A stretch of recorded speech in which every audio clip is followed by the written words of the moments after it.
Good evening, everyone, and welcome to the Brian Crombie Radio Hour on Saga 960. I want to check in with a friend of mine who is traveling the world for a year and having, I think, the time of their life. I want to introduce you to Anita Heidemann. Is that correct? Haidema. Haidema. I apologize. I've got that wrong. And Dario Chef Dario Tomaselli. Tomaselli. You're going to have to try 3 more times to figure out to get it. Tomaselli. And you guys were just in Italy. You're now in Florida, and next week you're off to California. What a life, what an existence. Tell me, Anita, a little bit about, what you're doing and how'd you get into this? So, well, together we created the brand Oh Live Your Life because we were getting separated as a couple.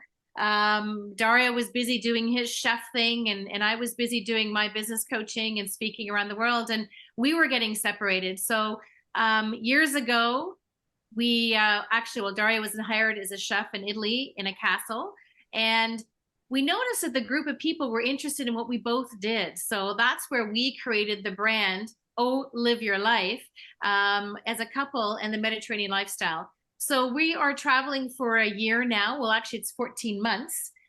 We started in Italy in August, and we're traveling the world sharing our message around the Mediterranean lifestyle about connecting, being together, the yumminess of food in our international dinner club, and we're traveling the world. So we left August, and now we're in Florida, and we're doing our U.S. tour. Fantastic. And tell me, when you were in Italy, were you in this castle, and what did you do? Did you have retreats, or people just came? And in Florida, what did you do? And, tell me about it. So, well, in Italy, the original one was a retreat that Dario was hired for. And that's when everyone was sitting around the table enjoying food and listening to all the cooking skills and things that we were doing and truffle picking that we talked about and developed our brand. When we were there this year, we actually did a little bit of Dario's program because he runs the post-diploma program for Italian cuisine for chefs to be able to get their credentials. And then we did our retreat. We toured around. We did our Anita and Dario adventures on our YouTube channel and sharing our message about the principles of the Mediterranean lifestyle and our international dinner club, which is one way to really get yourself connecting again with friends. And in Florida, what did you do? Well, you continue on. What we did we were in the Bahamas, we were in Aruba, we were in Portugal and Spain, so we've been all over. Oh, really? So just to bring you up to speed here. So yeah, in Italy, we actually had a retreat where, living the Mediterranean lifestyle. Basically, we brought a group of guests to experience what it feels living like an Italian for a week to 10 days. And that's our culinary retreat. So we bring people. We have 2 villas in Tuscany, and we bring them basically to live an experience as an Italian. They see the production of Parmigiano Reggiano, how the balsamic vinegar is made, olive oil picking, all these beautiful events. Then they really can bring back to them. Cooking with you too. This is a huge one. Huge one. The next thing we did, we were down in the Bahamas, which we were also guest for the food and film festival called Devour. Green Turtle Key, we were guests there. So we had a 2-week event there in the Bahamas. And now back in Florida, which we're doing more like chef event into restaurants and promoting again the Mediterranean lifestyle. And probably the question that you haven't asked yet, but I'm going to answer anyway. Don't do it, because I'm going to answer. I'm going to ask it right after a break. And so I really appreciate, we're going to talk about the Mediterranean lifestyle. We're going to talk about taking a year off. We're going to talk about travel, and we're going to talk about the coaching that Anita does. Stay with us. We're going to be back in just 2 minutes.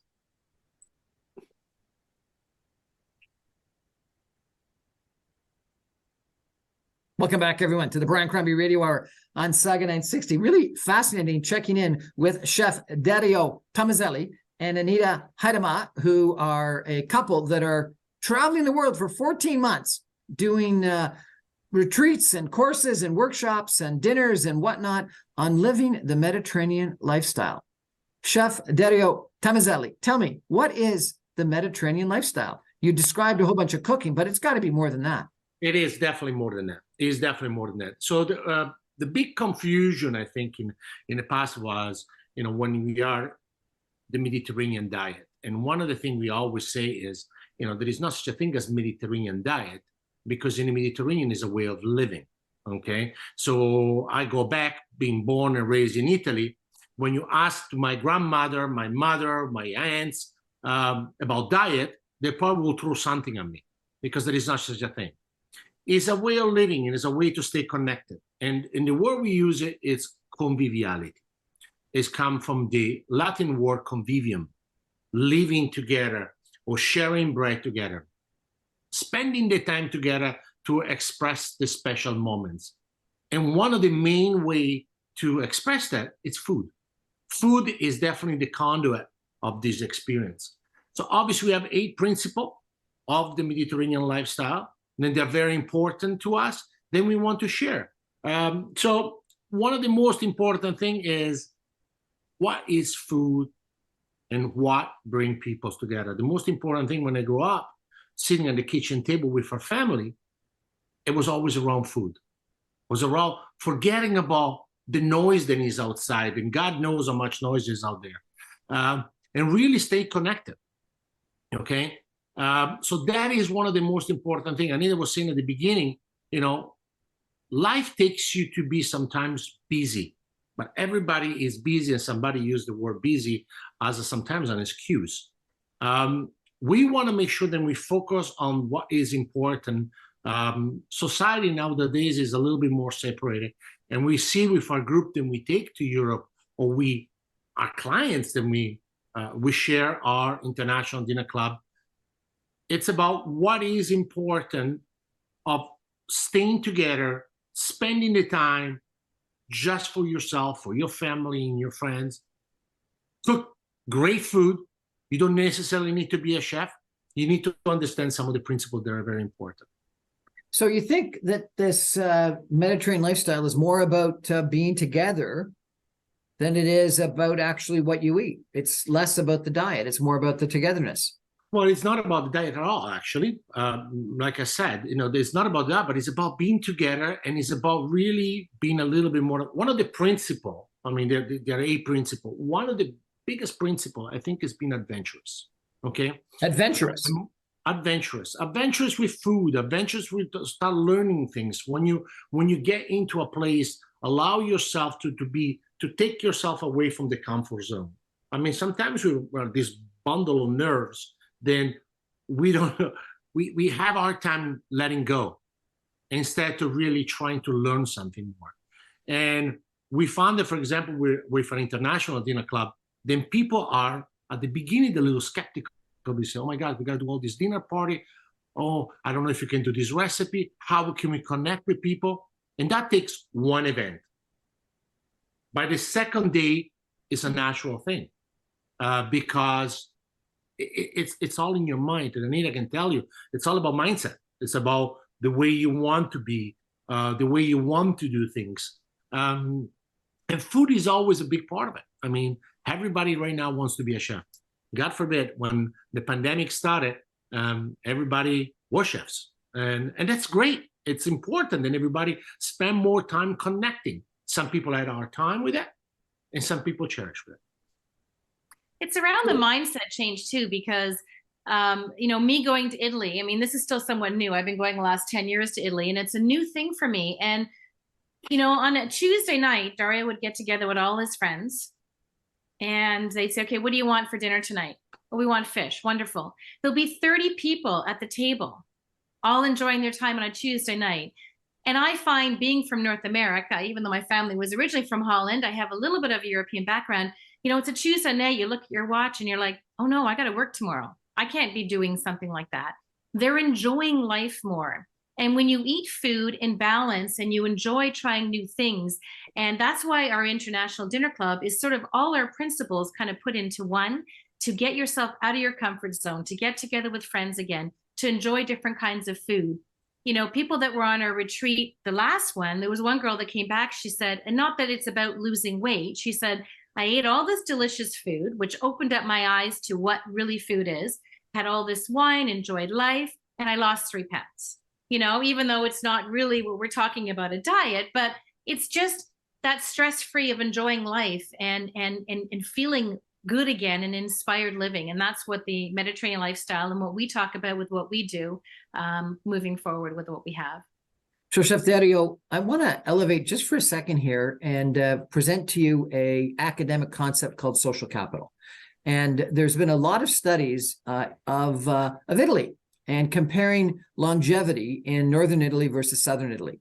And it's interesting because these academics have come to the conclusion that in northern Italy, people lived longer and they supported their communities and they could recover from disasters and economic calamities far more quickly because they stuck together in communities, and the community was very important to them.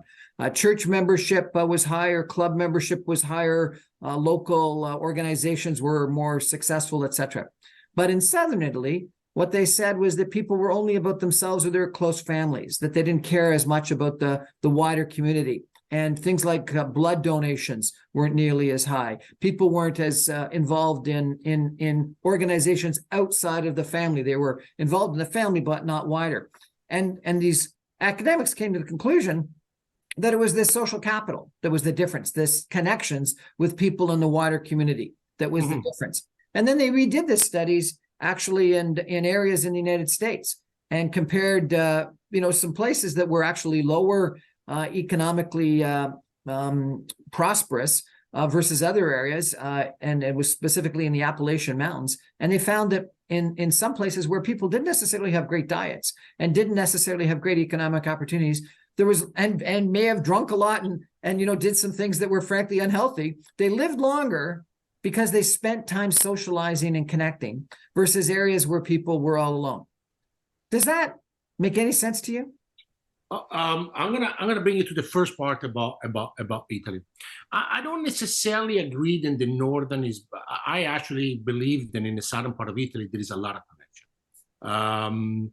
The economical impact definitely. It's the northern parts, they have a little bit more industry. There is a little bit more, but the community is still very important. If you go to the little villages in the southern part of Italy, you will see people living and lasting a long time because those communities are very, very important. And one of the biggest thing I find is because they create events. I'll give you an example. Could be the week of the eggplant. So everybody gets together. The week of the eggplant. And all these ladies. If you go in the southern part of Italy, and you go to Bari, nelle Puglie, you go to the market. Old Bari, where you see all these ladies making pasta in front of you, and they don't really want to do it for money. Sometimes it's just to showcase, but it is also to build a community. Everybody called them each other by name. In regards of North America, yeah, I agree with you in one way. Yes, I mean there is obviously the idea of being busy. And I found that when I came to North America, my first impact was, I'll tell you because it's a funny story. My first day when I arrived, on a Monday morning, I see everybody running. And I remember saying to a friend of mine, I said, what are these people running for? And he says, well, they're going to work. And I look at him and say, and they're running? I said, why were they doing that? And then on the way back, everybody were like stressed, depressed, and all that. And I could not understand, because you should be excited to go back home and see your friends. Or it's about breaking the way of thinking. Okay, you work hard, you give your energy on everything you do, but you really need to put the same energy into the community. And the way you eat, because we always say, if you people spend more time, Brian, focusing on what kind of fuel to put into their car than the fuel they put into their body. And unfortunately, if you put the wrong fuel into your body, there is an imbalance, same way there would be in a car. If you put diesel on a gasoline car, doesn't work. Well, I think of Dario's family that's in Milan, right? They do, work, but they'll take their bike to work. Yeah. So they'll take their bike to work in the morning. They'll do their full days. They definitely take their lunch and their break time, which a lot of people in North America normally don't do. And then after work, they get together for happy hour. Yeah. And it's a normal, common thing where they get together for happy hour. They get together with their coworkers and their friends. And some of that is getting lost in North American society. You go home, you cook dinner for the kids, you plop yourself in front of a TV. You know, it's getting out of that regular bad habits and adding some things that bring some joy to your life. And those things that are important to you. Everyone has their own ideas. Maybe, you know, doing a happy hour, getting together with friends, or doing something that's a hobby or something that you've always wanted to do, and taking that time in the right way. Anita, let me give you another academic concept, if I could, to compare Europe and North America. So some academics have this thing called the third place. And they say that everyone needs a third place, that the first place is your home, the second place is your job, but the third place is the place you go to de-stress and hang out. And that one of the problems in North America is that we don't have those third places. And they use the examples of in Europe, and you know, I've seen it. You probably have lived it. You know, it's the cafe in Paris. It's the street corner in Italy where people are just hanging out, leaning against a window and sipping a cappuccino or an espresso and watching the people go by. In London, it's the pubs. It's the pubs, yep. And in North America, you know, maybe it's Starbucks, and people that are working from home are still going to Starbucks or Tim Hortons or something like that because they need to have a place that's the third place. But we don't have, because our cities have been designed for sort of work and home. We don't have those third places as often as we can go. And maybe, you know, the bowling clubs were at one point in time, but bowling club membership and Rotary and Kinsman and those kinds of memberships are down. What do you think? Is that something you've noticed? Is that really truly a difference between Canada, the United States, and Europe? I think even more so since COVID. So really people only have number one now. And that's why a lot of the co-working stations have come up, because people aren't always going back into the office anymore. And you don't have that connection, that collaboration, and that water cooler talk anymore. You don't even have that anymore for a lot of people. And a lot of people are now doing these co-working stations, which try and help too.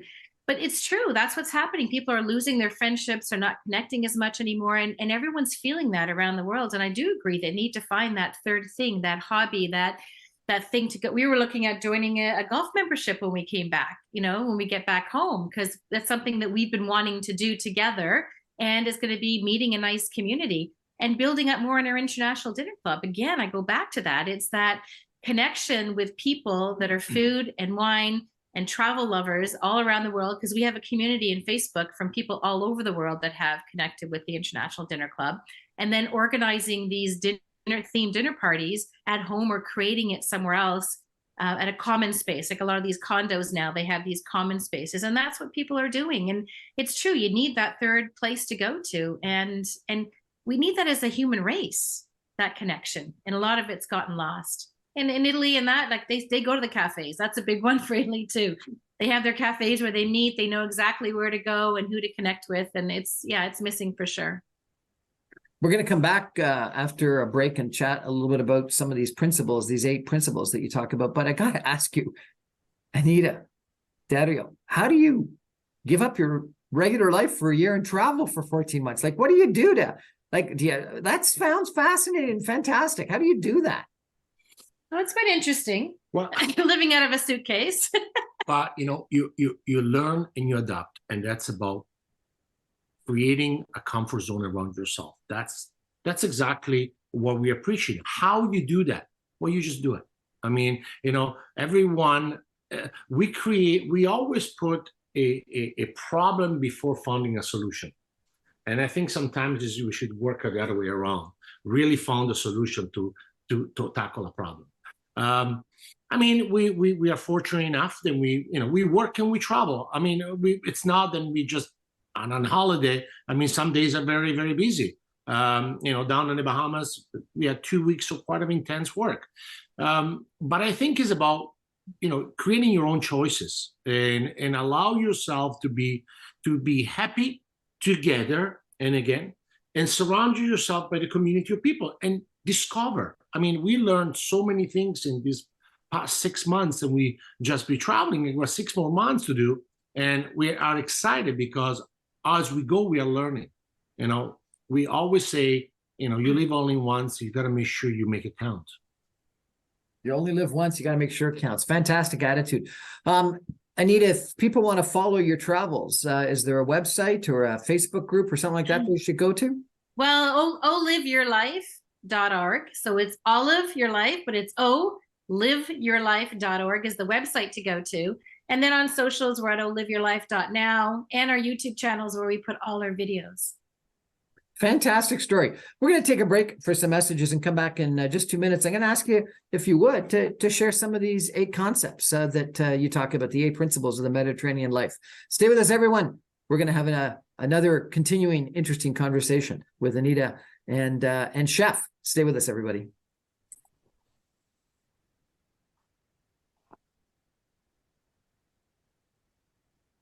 Welcome back, everyone, to the Brian Crombie Radio Hour on Saga 960. I'm having a really interesting time, and I'm being challenged to think about my own life and what I want to do, because I'm chatting tonight with Chef Dario Tomazelli and Anita Haidama, who are traveling the world for 14 months, telling people about and having them live the Mediterranean lifestyle through cooking classes and workshops and comments and seminars and things like that.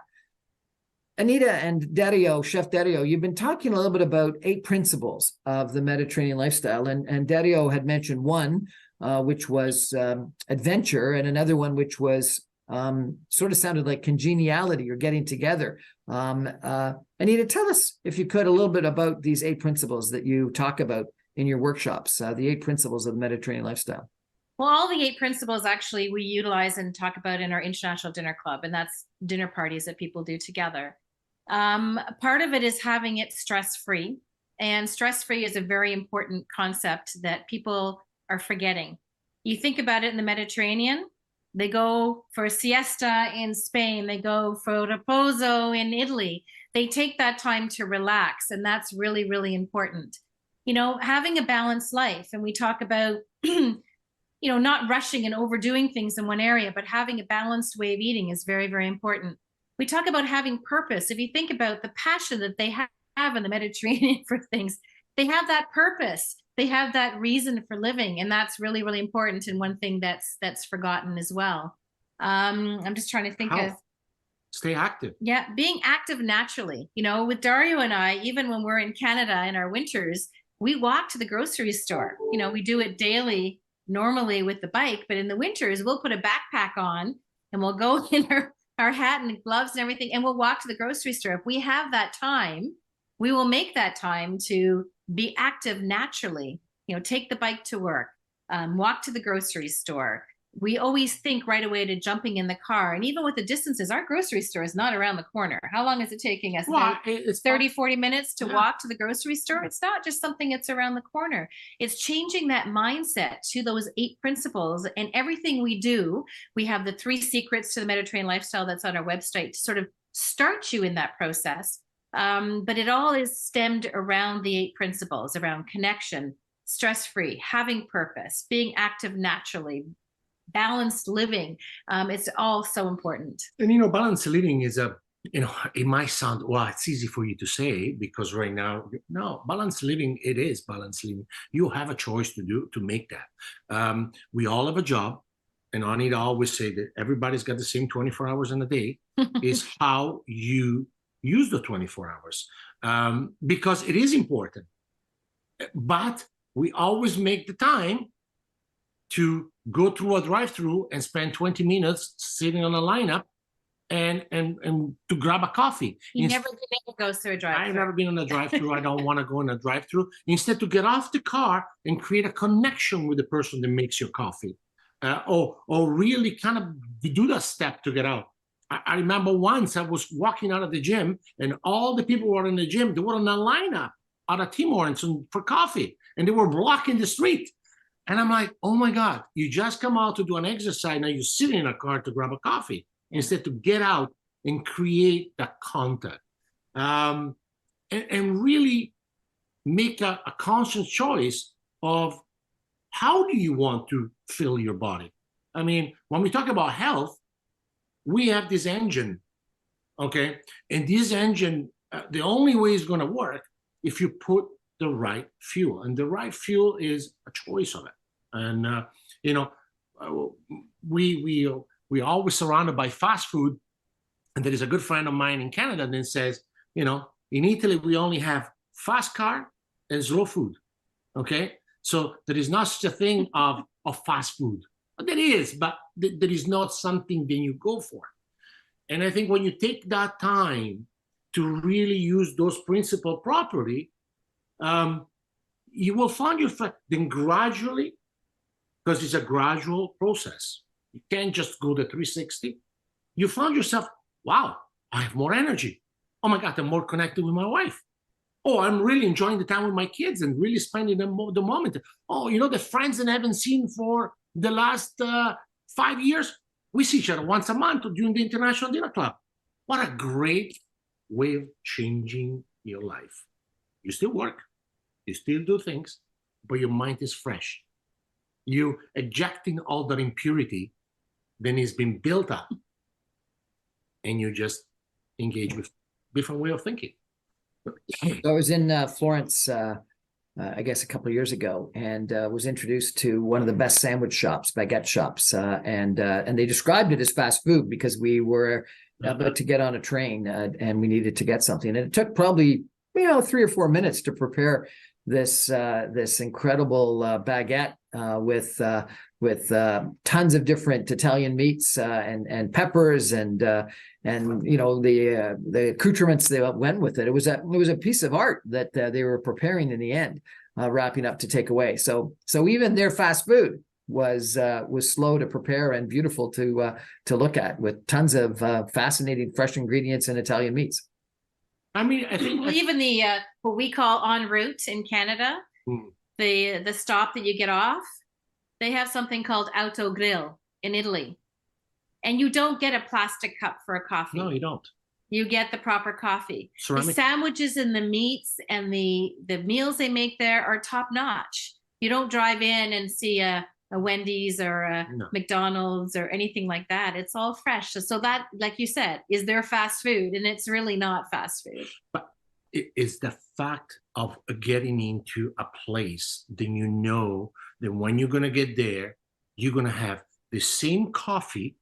And I'll tell you, you get in a place that's probably 200-300 people, and they all took their time. They wait, they pause, they have their coffee on a ceramic cup that is nice and hot and is made to order. And then you have all the little things that they're making. But it's just a culture. I mean, you build in that culture and then you become used to it.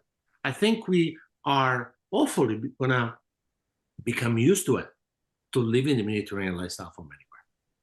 And we say from anywhere because you could do the same principle as we just tell you from anywhere. From Canada. Well, there was this book I read once about Parisian women are thin, or Parisian women don't get fat, or something like that. I can't remember what it was called, but it was about how the Parisian lifestyle was that you walked all the way, all the time. You didn't take a car that often, and you walked to the grocery, and you may be eating baguettes, and the food might have a lot of butter in it, and the sauces and things like that. But because you were walking, and again, you sort of you did it as part of your daily life, as part of a normal thing, the way you were describing walking to the grocery store. It wasn't that you actually, had to decide that you're going to go out and do a 10K run. It was just you added constant walking to your daily activities, and you walked to the grocery store, you walked and you walked to the pastry place and things like that.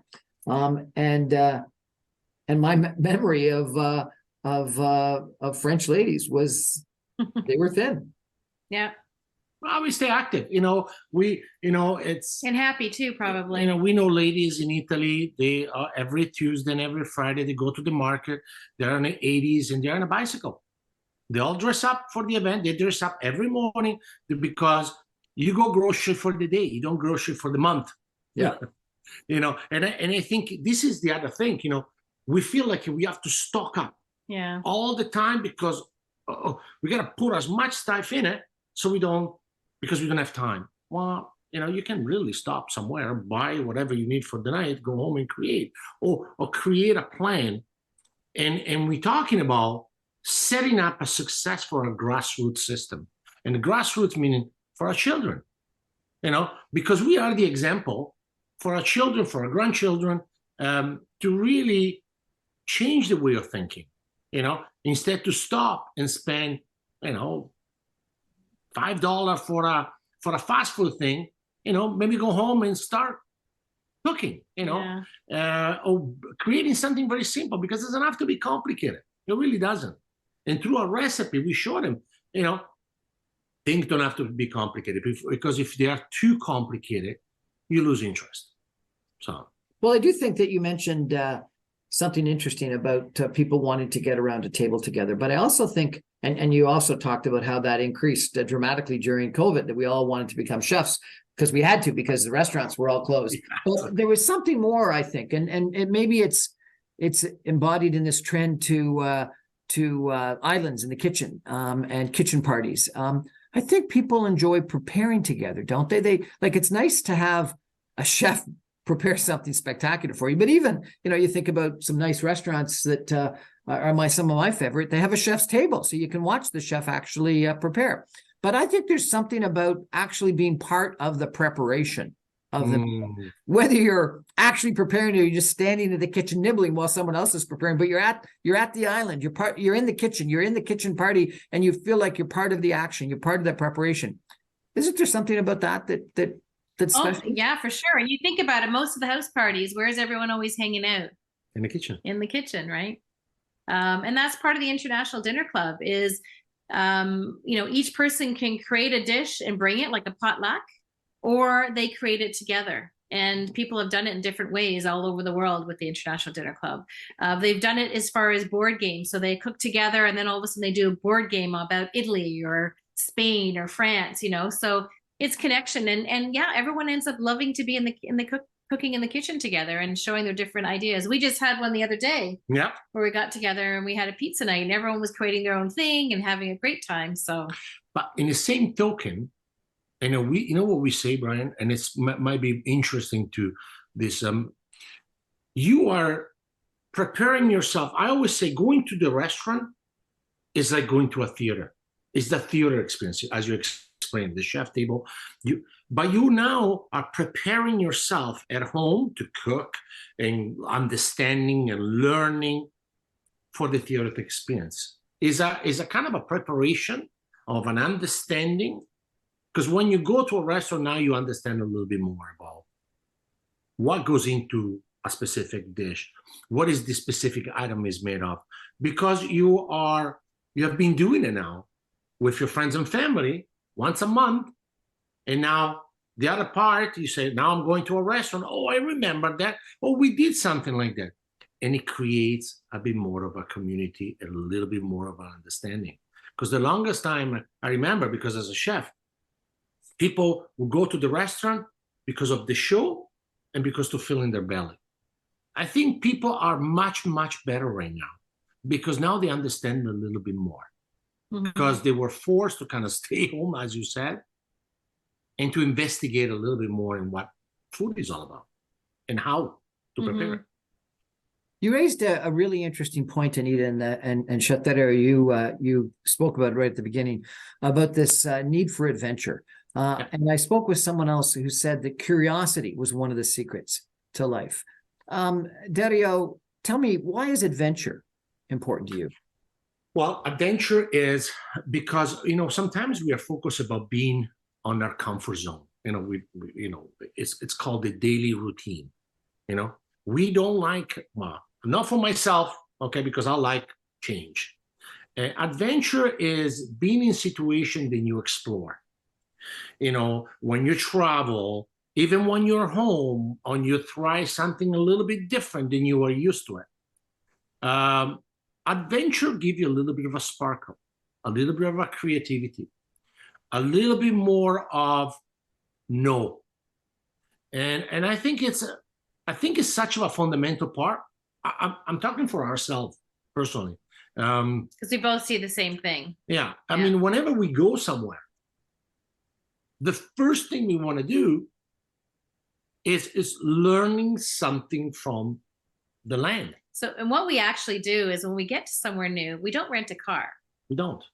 We actually engross ourselves to live like the people. So we're in Portugal, we're in Spain, and we get our backpacks on and we just walk into town. We see things from a different eye. If we get a car and we just drive, we're doing that same thing over and over. So we force ourselves to do public transportation, take trains, take buses, to understand and see what the locals are doing, and you see it from a different perspective. It's like putting a different mask on to, to see things from a different way, and that way we can understand more of what people locally do, what their local products are. We speak to people. We get on the bus and we in the streets, we talk to everybody. Don't we meet people where we go? And next thing you know, we're learning a different perspective from the locals or even someone that's traveled there. We love that. We love exploring, being curious, learning, and seeing things in a different way. So, and then usually after a while, we might rent a car to go somewhere else or whatever, but it's more for the curiosity and the adventure that we decide to do those things. It's about really being part of this community. I think at the beginning we were telling you, our retreat that we do once or twice a year, when we take people from North America to Europe, we always tell them, the first thing we're telling them is, you're not going for a tour. You are going for an experience. Not another bucket of rocks of a church and something else. This is an experience. It's an experience. Now, there is going to be a little bit of architecture. You got to give them some free time. But they have to feel, and that is important for anyone, they have to feel for the 7 days, 10 days, then they are feeling like an Italian. Give you an example. Our last retreat, we done a Tuscan barbecue in a friend of ours' house, which is a beautiful home on a hill of Chianti, and it was the traditional Sundays barbecue in Tuscan. There was music, there was folkloristic bands, and everybody almost had tears in their eyes because they've never experienced it. Karaoke started that night. It was an interesting evening. Gosh, I want to come. Sounds fantastic. I want an invite. Oh, they're so much fun. They really are. Or going to a rosticceria in Italy and pick up all these little ingredients and eat in a square and just feeling the moment. We did take over the square. So that is the adventure part. And we're very passionate about it. We believe in it. But adventure it's what I think ignite living your international, living your Mediterranean lifestyle. And we say from anywhere, because if you are not able to travel, you can still build those principles where you are. And it does work. It really does. Anita, you said that finding your purpose and having a passion was one of the key things. How do you do that? How do you actually find out what your purpose and your passion is? Well, for me, in a lot of the modules I do with my business, I talk a lot about finding your root success. And that is what's true to your heart and what's most important. And finding what that is and waking up every morning and being grateful for what you're doing.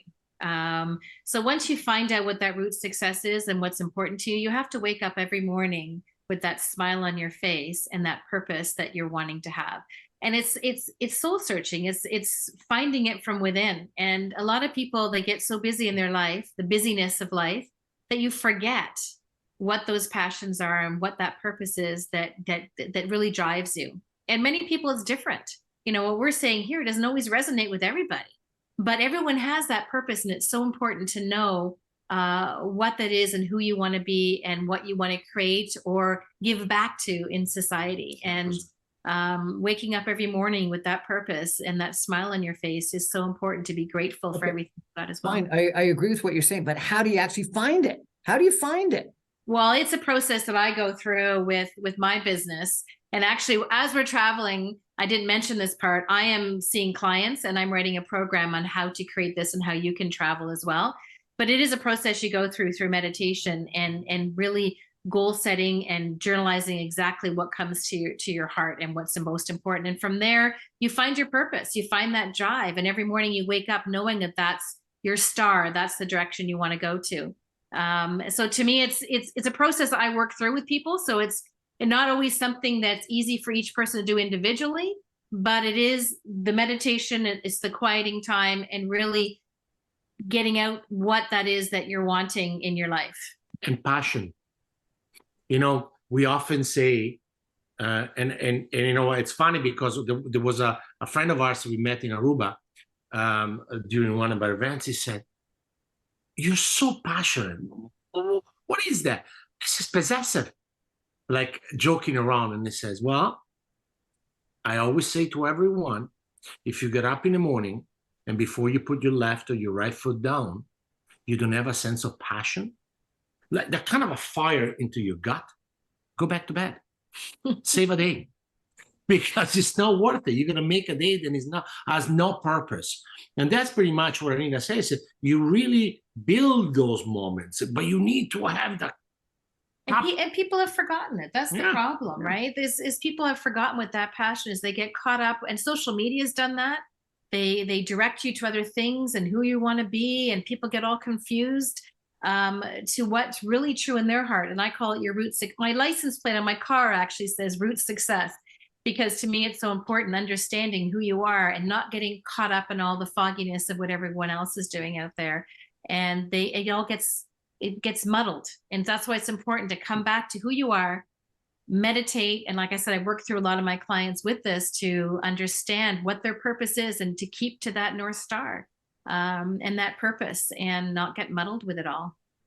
We're chatting today with Anita and Chef Dario of Live Your Life, Olive or Live Your Life. Live your life. Live your life. What a fascinating conversation. We're going to take a break and come back with some concluding comments in just 2 minutes, everybody. Stay with us.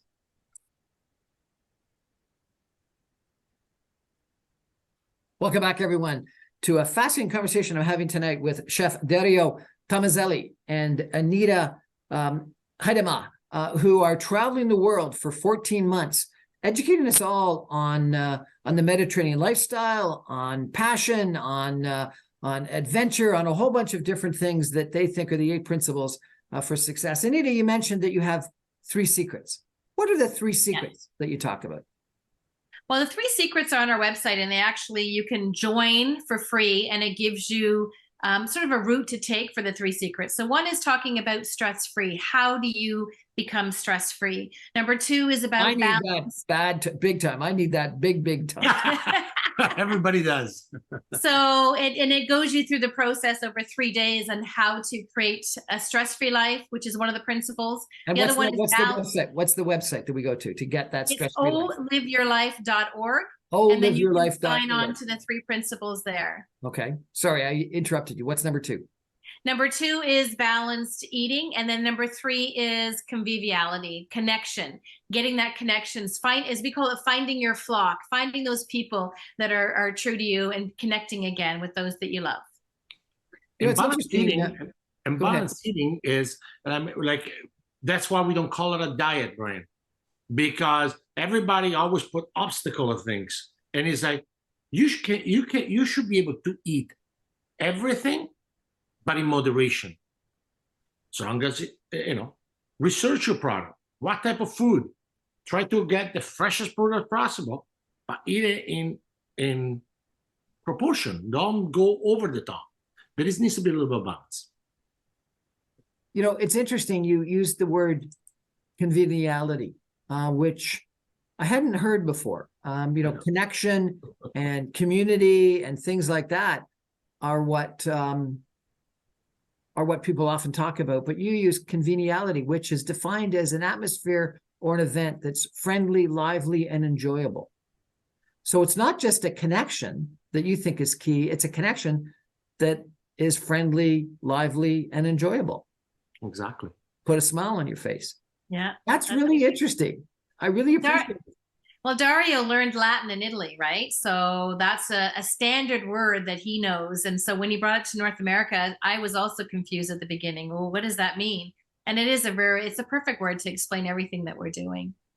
Well, this was a very convivial chat today. I really appreciate it. I enjoyed it. I hope you did too. It was friendly and it was enjoyable and it was very lively because of the passion that you have for what you're doing and what you're trying to, the message you're trying to spread. Remind us the website or the social media that we should track if people want to follow you. It's oliveyourlife.org. And from there, you can go to all the socials. You can go to the 3 Secrets, which is free to be able to expose you that you can live the Mediterranean lifestyle from anywhere in the world that you live. And when are you back in Toronto? April for a couple weeks, and then we're off again. But October is when we're officially back from our. Okay, well, I want the 2 of you to come over, and we're going to cook a great meal together. Okay? That's great. Come and join our international club and cook with us. That's our show for the night, everybody. Thanks so much for joining us.